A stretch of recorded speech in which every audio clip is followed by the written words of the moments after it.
Bonjour à tous, on va faire un petit point aujourd'hui donc sur l'oral de leçon, sur l'activité musculation qui est au programme du CAPES et de l'agrégation. Donc on va faire un point sur les méthodes d'entraînement. J'invite à vous reporter à la vidéo préalable de musculation, donc j'ai sorti avant celle-ci, donc qui ici est un point plus avancé pour ceux qui aimeraient organiser justement leurs leçons sur les contenus et sur ce qu'on pourrait faire aux élèves. Donc tout d'abord sur la manière d'enseigner la musculation, donc l'objectif reste toujours aux élèves d'apprendre à s'entraîner.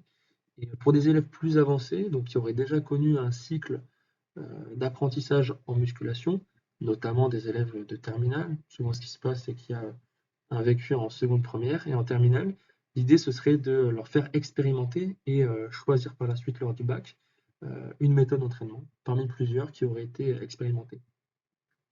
Un point de repère par rapport à ça, ces méthodes d'entraînement, elles doivent être utilisées après le calcul de la charge maximale. Donc en début de séquence, avant d'expérimenter ces méthodes-là, il pourrait y avoir un calcul de cette charge maximale qui serait calculée non pas de manière absolue, mais bien de manière relative par rapport à des charges sous-maximales réalisées sur 10 à 15 répétitions. Donc je vais vous en présenter trois méthodes d'entraînement qui peuvent être présentées aux élèves, expérimentées par ces derniers, et qui vont aussi avoir quelques points de repère. Donc ces méthodes d'entraînement, elles doivent être liées à un thème d'entraînement et elles doivent être pensées, réfléchies par rapport aux autres paramètres d'entraînement.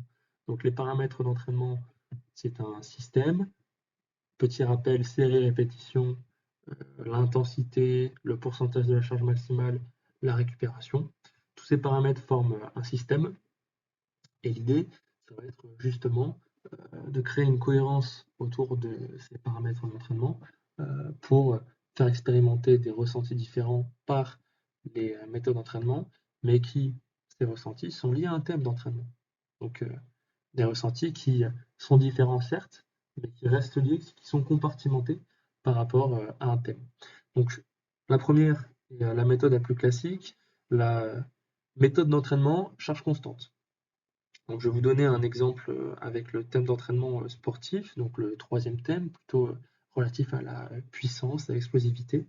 Donc là, on pourrait faire 4 séries de 6 répétitions à 80% de la charge maximale avec 3 minutes de récupération.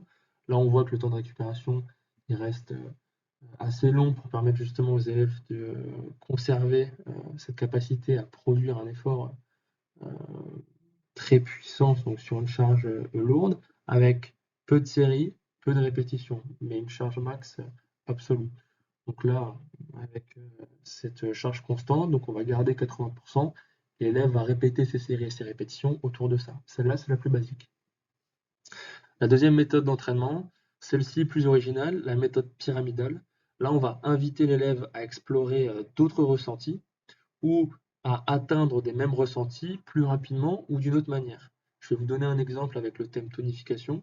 Là, on va partir de 6 à 8 séries.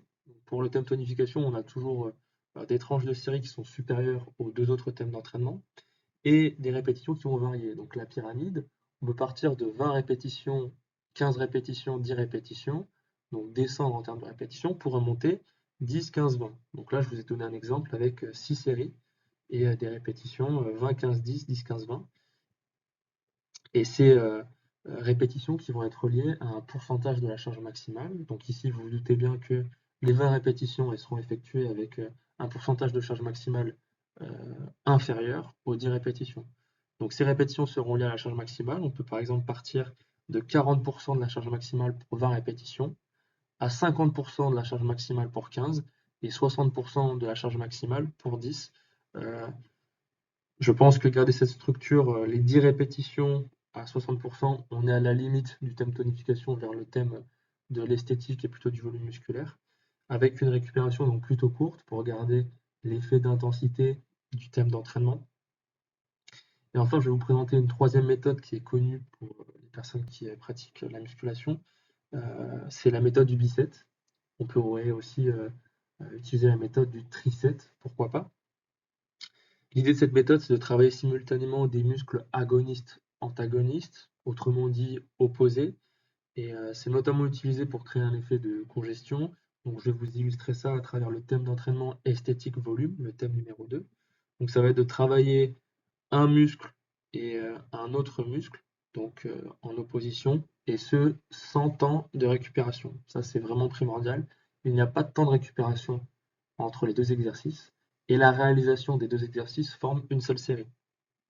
Par exemple, 4 séries, 4 à 5, de 10 répétitions à 70% de la charge maximale, avec une récupération de 2 minutes. Là, on est dans ce qu'on peut trouver de plus standard pour ce thème d'entraînement-là. Mais ce qui va faire la spécificité, c'est qu'on va travailler deux exercices au sein d'une même série. Donc 4 séries à réaliser. Pour une série de 10 répétitions, 70%, on peut réaliser donc un travail en biceps, triceps, qui sont des muscles antagonistes, notamment par un travail à la poulie haute, à la poulie basse, mais aussi un travail de biceps, pectoraux et dos, où là il y aurait 10 répétitions en développé couché, couplé, donc enchaîné directement avec 10 répétitions en tirage poitrine ou en tirage nuque, avec le même pourcentage de la charge maximale.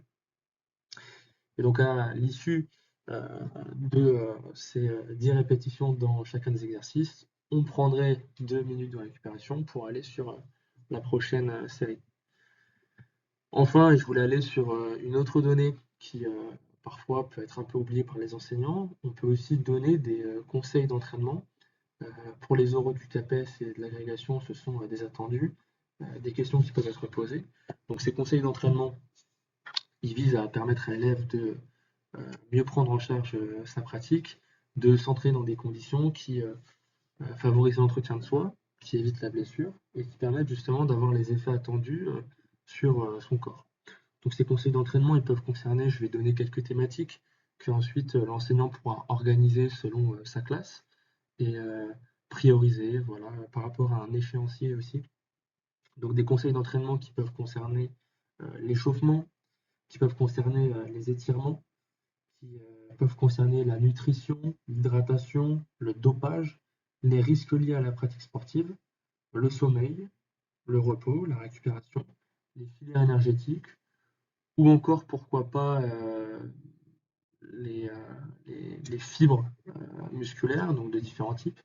Je pense pour autant que pour des élèves de terminale et pour une activité de musculation et de PS, l'enjeu ce serait surtout de rester sur des conseils qui seraient pratiques et qui ne dériveraient pas tellement sur une dimension plutôt livresque ou trop théorique, qui serait un peu décontextualisée de, de l'idée que l'enseignant et que l'élève doivent se faire communément de la pratique en musculation, qui est bien évidemment d'apprendre à s'entraîner et d'apprendre à gérer sa vie physique. Je vous remercie.